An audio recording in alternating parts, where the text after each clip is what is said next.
Hey everyone, today I'm going to show you how to file IRS Form W-2, also called as the Wage and Tax Statement.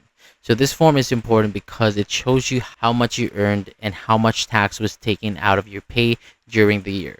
You'll need this when you file for your federal tax return, so it's very important to understand what's on it. So first, take a look at the top section of the form. This includes your social security number, your employer's identification number or EIN, and your employer's name and address. Make sure all of these information is correct, especially your social security number, because even a small mistake can cause delays when you file your taxes. Next, move to the main boxes in the middle. Box 1 shows your total wages, tips, or other compensation. So this is the main income you'll report on your tax return.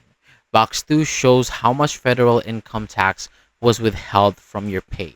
Then boxes 3 and 4 are for Social Security wages and the tax withheld, while boxes 5 and 6 are for Medicare wages and tax. So these are standard deductions from your paycheck. If applicable, you may also see entries in boxes like 7 and 8 for tips or box 10 for dependent care benefits. Box 11 shows non-qualified plans, and box 12 may include different codes for extra information like retirement contribution.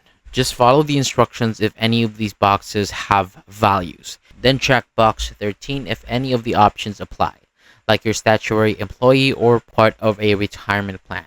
Box 14 is for other information your employer may include.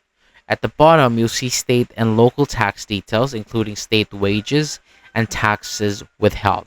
So this is very useful if you also need to file a state tax return. So once you reviewed everything, use the information from your W-2 to fill out your tax return, either online or with a paper form. And always double check the numbers before submitting to avoid errors. And that is it. It's a simple process once you know what each section means.